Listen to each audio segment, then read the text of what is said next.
Ìbàdàn nílé Olúyọ̀lé níbi olè gbé ń jẹ̀rẹ̀ oníhun. Ìbàdàn máa jẹ̀gbín yó, máa jẹ̀gbín jẹ̀kara wọn, máa fi kara wọn fọ́rí mú. Ìbàdàn máa jòrò sùn on a daily basis. My connection with the land of Ibadan continues to expand on this unique day. Ladies and gentlemen, family, friends and well-wishers, join me to celebrate an illustrious daughter of Iba Oluyole Kingdom, Jolade Opeyemi Yetunde Abeni.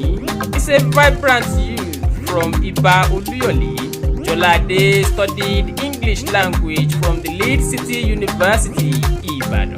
She equally studied dramatic arts at the Obafemi Awolowo University, Ile-Ife. Jolade is an entrepreneur par excellence. Jolade is an amiable sister, a kind-hearted woman, a promising entrepreneur. Jolade is social. She is a kind of personality that does not give up easily. Opeyemi Yetunde Abeni, Jolade is a sweet mother. I join your numerous well-wishers across the globe to celebrate you. Happy birthday, Jolade Opeyemi Yetunde Abeni. I wish you long life, healthy life, and prosperous years. Jolade Opeyemi Yetunde Abeni. Ó kú oríire ọjọ́ ìbí. Ẹ̀mí ẹ̀ á ṣọ̀pọ̀lọpọ̀ ọdún láyé. Wàá dàgbà, wàá dògbó, wàá fọwọ́ páwú. Jolade Opeyemi Yetunde Abeni. Àgbérí ọ̀gá ni ẹ ọmọ yòórò. Wọ́n lọ máa ṣe wọ́n mójúlé kókó. Ọmọ pèsè dèmí wọ́n yà lábọ̀. Wọ́n lọ́mọ bó rí mi mọ́ kó pèsè náà jẹ. Jolade wọ́n lọ́mọ ewé kan ni mo pè lógbùrò ilé, ìgbà ewé ló jẹ́ mi lójú ọlọ. Ọmọ akínwáre, ọmọ àrá pa mí àrá lànà. Wọ́n lọ́mọ àrá ló ní gbégbá èèyàn lájà.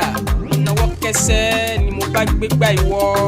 Wọ́n bùjó mi lójú lolójò bá ń sọ. Olójò má sọ mọ́ ìwọ tó gbójú náà lájọ ń gbé fúnra wa.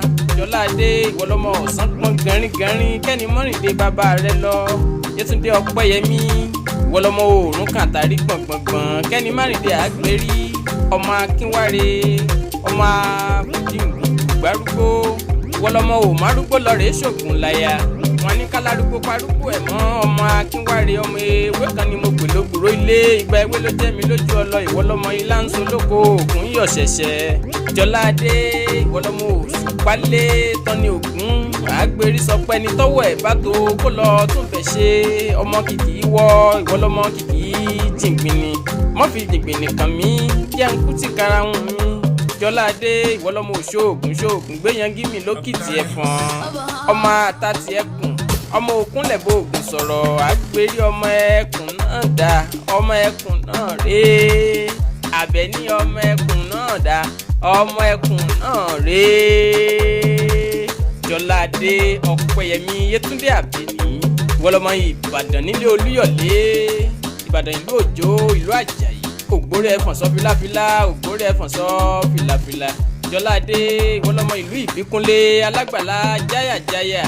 Opeyemi ìwọ lọ́mọ ìlú Ògúnmọ́lá tí fèésù rìn wá. Ògúnmọ́lá o lógbòjó kẹrí lójú ogun ọwọ́ kẹ̀mbẹ́rẹ́ bí ìjà. Ìwọ lọ́mọ ìlú Látòsà, Ààrẹ Ọ̀nà Kakanfò.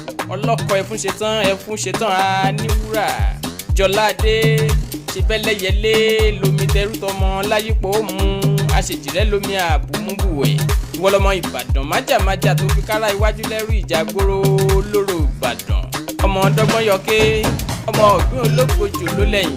Dọ́gbọ́n yọké, ọmọ oníkẹ́ àrà. Ìwọ lọ́mọ Ìbàdàn òní yín jó, àná yín jó, ọ̀la yín jó. Iwájú yín kún, ẹ̀yìn yín kún, ọ̀tún yín kún, òsì yín kún. Ọmọ Ìbàdàn mẹ́ẹ̀ẹ́gúngún o. Ìbàdàn ọmọ ajé olóṣùn. Ìwọ lọ́mọ ajẹ̀gbín yó, ọmọ ajẹ̀gbín jẹ̀karahun, ọmọ àfikárahun fọ́rí mú. Congratulations on your birthday.